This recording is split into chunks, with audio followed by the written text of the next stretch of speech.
Bonjour à tous et bienvenue dans cette nouvelle vidéo consacrée au réseau social numéro 2 dans le monde, Google+. Aujourd'hui, nous allons voir comment compléter le profil dans Google+, qu'est-ce que l'on peut y mettre comme information, mais aussi comment contrôler la diffusion de ces informations pour éviter que n'importe qui ne puisse accéder à l'ensemble de votre profil. En effet, Google+ a vraiment été développé autour de la possibilité, au même titre qu'avec les cercles qui permettent de limiter la diffusion de ces informations et de ces posts, donc autour de la possibilité de contrôler vraiment la diffusion de l'ensemble de ces informations, profil compris. Ainsi, quand vous allez aller ici dans Accueil puis dans Profil, vous allez avoir tout un tas de choses que vous allez pouvoir indiquer, au niveau de la bio ici, mais ces choses, vous allez pouvoir vraiment les contrôler et savoir qui peut les voir. En effet, quand vous avez un onglet ici, que vous pouvez compléter, donc déjà on voit que les onglets sont extrêmement variés. Il y a vos contacts dans Google+, avec les gens que vous avez mis dans vos cercles, et les gens qui vous ont ajouté à leur cercle. Un petit bout d'histoire avec une courte description, ensuite une présentation un peu plus poussée, et ensuite ce que vous avez envie de mettre en avant sur votre qualité de vie ou vos réussites. Votre parcours professionnel, que ce soit en termes de profession, de compétences ou d'emploi.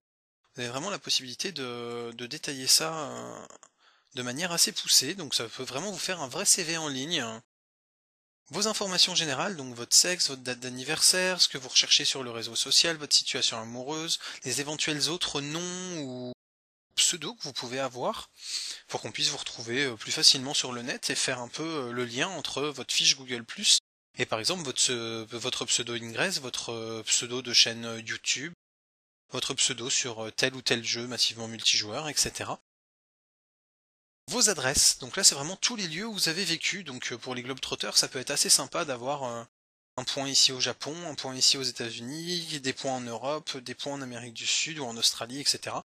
Donc voilà, donc ça peut être les endroits où vous avez vécu, ou après, à vous de vous approprier l'outil, ça peut être aussi tous les endroits où vous avez voyagé. Vous pouvez très bien, si vous avez été visiter Londres, mettre un point à Londres et ne mettre que 2 semaines après, et voilà, vous dire que vous avez voyagé à Londres pendant 2 semaines. Donc voilà, vos formations, c'est vraiment toutes les choses diplômantes que vous avez pu avoir, aussi bien des diplômes entre guillemets reconnus, que des diplômes entre guillemets un petit peu irréalistes, hein. C'est-à-dire que si vous avez eu le diplôme du meilleur papa, vous pouvez très bien le mettre là-dedans, hein. Ça, c'est vraiment à vous de vous approprier l'outil, d'y mettre ce que vous avez envie. Vos coordonnées, donc là ça va être aussi bien en termes de domicile que de bureau. Là encore une fois, hein, à vous de voir à qui vous voulez diffuser les informations, on va le voir après. Les liens, ça va être tous les autres profils que vous pouvez avoir. Si vous avez un profil Viadeo, LinkedIn, si vous avez un profil YouTube, si vous avez un profil Facebook, si vous avez un profil voilà, Vimeo ou quoi que ce soit, vous allez pouvoir les mettre ici. Également Auteur 2, c'est pareil, vous allez pouvoir mettre tous les sites web sur lesquels vous intervenez ou que vous avez créé. Et les liens ici d'autres pages qui vous intéressent particulièrement, soit parce que vous y contribuez, soit parce que vous jugez qu'elles sont une mine d'or d'informations ou de qualité ou quoi que ce soit. Vous allez pouvoir les mettre ici aussi. Application dans Google Plus Sign-in, ici, c'est si vous vous connectez à des applications en fait où vous mettez se connecter avec Google. Je vais prendre un exemple, par exemple le site Clubic le propose. Et ben vous allez avoir ici l'ensemble des applications liées à votre profil Google pour pouvoir ensuite dire bah non cette application là je veux plus qu'elle ait accès à mon profil, je veux plus me connecter avec Google via sur ce site ou sur cette appli là. Donc ça c'est assez pratique, ça vous permet en un seul coup d'œil de voir un peu tout ce qui peut être connecté avec votre compte Google. Et donc voilà pour les parties. Alors ensuite, quand vous avez besoin de la modifier ou de l'administrer, c'est extrêmement simple. Vous avez juste à cliquer ici sur modifier. Donc on va par exemple voir pour tout ce qui est parcours professionnel. Je clique sur modifier. Et par exemple, je vais mettre une compétence photographe. Les compétences qui sont des compétences qui sont liées, par exemple, reportage, photo sociale, événementiel, par exemple. Et ici en emploi, par exemple, je vais pouvoir mettre je suis photographe. Pardon. Le nom de l'employeur, par exemple, c'est la République du Centre.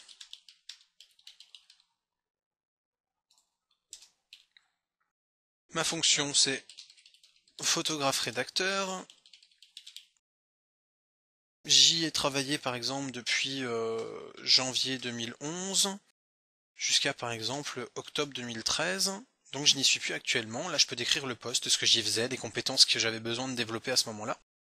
Ensuite, mon autre employeur, par exemple, je vais mettre, c'est le CFAS Centre. J'y étais, par exemple, administrateur réseau, formateur informatique pour adultes. Et par exemple, j'y travaille depuis février 2012 et j'y suis encore. Voilà. Hop. Et si j'enregistre ici déjà, on voit comment ça se positionne. Donc je peux mettre ici plusieurs professions, plusieurs compétences. Et donc après là, je vais avoir l'historique de mes emplois et donc de mes opportunités professionnelles réalisées. Et donc, dans Modifier, vous voyez ici à chaque fois j'ai un petit menu qui me permet de choisir qui va pouvoir voir cette information. Donc si ma profession, je veux qu'elle soit publique, je peux la laisser en public. Par contre, les différents emplois que j'ai faits et où je suis employé actuellement, je peux très bien dire, ah bah non, ça c'est moi uniquement. Donc là, il n'y a que moi qui peux le voir, ça me sert de pense-bête pour actualiser mon CV ou pour communiquer l'info ou quoi que ce soit. Il y a l'ensemble de mes cercles.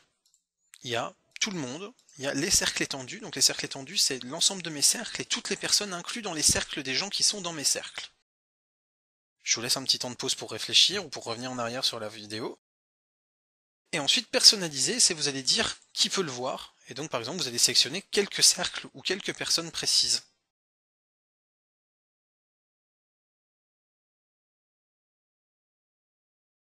Par exemple, voilà, il n'y a que John Jones qui peut voir mes emplois, par exemple.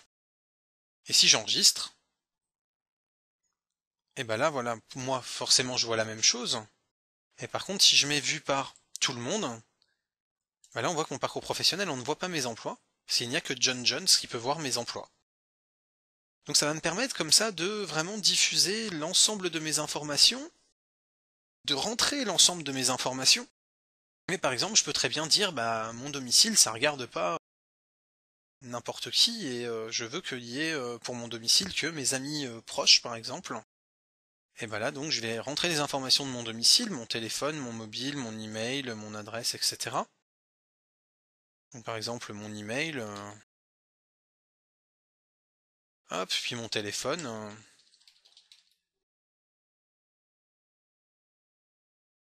Chat par exemple, donc scène.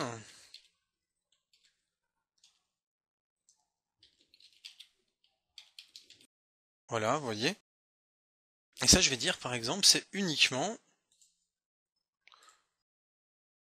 le groupe amis proches qui a accès, par exemple. Amis et famille.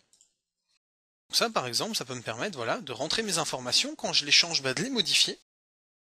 L'avantage pour l'ensemble des cercles qui y ont accès, c'est que si par exemple je modifie mon téléphone ou mon email, ça va automatiquement remonter dans ma fiche de contact. Et donc les amis qui m'ont sur Google+, et qui ont un téléphone Android par exemple, vont automatiquement avoir mon nouveau téléphone portable sans que j'ai rien à faire. Et donc quand ils vont vouloir m'appeler, bah, si j'ai changé ma fiche signalétique ici, ils vont automatiquement avoir mon nouveau téléphone portable quand ils vont vouloir m'appeler. J'ai pas besoin de m'embêter à leur faire un texto, un mail, eux aller modifier ma fiche de contact. Ils ont ma fiche de contact Google+, qui remonte sur leur téléphone, et donc mes coordonnées qui remontent automatiquement. Donc ça c'est aussi super pratique, si je change de téléphone pro par exemple, qui veulent m'appeler pour faire un reportage photo, et donner mes coordonnées professionnelles pour faire un mariage par exemple, et ben ils vont pouvoir donner mon numéro professionnel assez facilement, sans que j'ai forcément à leur dire attention mon téléphone portable pro a changé ou quoi que ce soit. Donc voilà. Pour les profils, c'est pareil, hein, c'est extrêmement varié, et surtout quand vous allez ajouter un lien personnalisé aussi ou gérer les comptes connectés, en fait vous allez choisir l'étiquette et l'URL, et le logo va automatiquement se personnaliser au logo du site. Donc si vous faites par exemple votre profil Facebook, vous allez bien avoir le logo Facebook en face pour que ça saute aux yeux des gens qui peuvent le voir. Gérer les comptes connectés, par contre, c'est vraiment pour ce qui est compte connecté à Google, donc c'est vraiment ce que je vous disais tout à l'heure avec les applis Google Plus Sign-in, quoi, en fait. Donc c'est encore autre chose. Voilà, également auteur 2, donc c'est pareil, hein, ça va aller rechercher vos logos, et les liens, pareil, ça va aller rechercher le logo. Donc si vous mettez une page Wikipédia que vous appréciez particulièrement, et ben vous allez avoir le petit logo Wikipédia à côté, par exemple, etc. Donc voilà, ça c'est vraiment pour personnaliser votre bio, donc l'ensemble de votre profil, mais continuer de garder la main sur vos informations et savoir qui peut aller voir quoi. Et comme vous le voyez, hein, chaque critère est vraiment vraiment personnalisé fait que là, par exemple, sur mes informations générales, je peux très bien dire que mon sexe sera public, mais que par contre, mon anniversaire, ce ne sera que pour mes cercles, et que ma situation amoureuse, par exemple, ce ne sera que pour personnaliser, et ce sera uniquement les amis proches, les amis et la famille, par exemple, qui auront accès. Donc voilà, et là après, quand je vais revenir, là il me dit bien, hein, il me garde bien en mémoire les choses, et voilà, c'est... Donc c'est extrêmement intuitif, c'est extrêmement facile. Quand vous avez rentré des cercles comme ça, si vous y ajoutez que vous en retirez des personnes, par exemple, vous dites amis proches, et finalement vous vous brouillez avec un de vos potes, vous le retirez de votre cercle amis proche, il n'a automatiquement plus accès aux mises à jour de ces informations-là. Vous n'avez pas besoin de penser, ah oui mais attention, dans mon profil j'ai ça qui était partagé avec machin, et voilà. Donc c'est quand même super pratique, super intuitif, vraiment très simple d'utilisation. Et ça vous permet vraiment de rentrer toutes vos informations pour vous servir de pense-bête, les diffuser de manière catégorisée, après vraiment formatée, vraiment voilà, de contrôler la diffusion de vos informations personnelles sur la toile, vraiment uniquement aux personnes que vous voulez qui aient accès à ces informations et à personne d'autre. Et c'est en ça que le profil Google+ est vraiment intéressant par rapport au profil de la plupart des autres réseaux sociaux. Parce qu'il est à la fois extrêmement complet et extrêmement paramétrable dans sa diffusion et dans son accès. C'était donc la vidéo de présentation du profil Google+, comment l'enrichir et comment le diffuser. Et à très bientôt pour une prochaine vidéo. Vous avez aimé ma vidéo? Alors vous avez plusieurs façons de soutenir mon travail. La première est de vous abonner à ma chaîne YouTube. Vous pouvez aussi venir vous abonner sur ma chaîne Facebook, sur ma page Google+, visiter mon site web, ou encore suivre mon flux Twitter.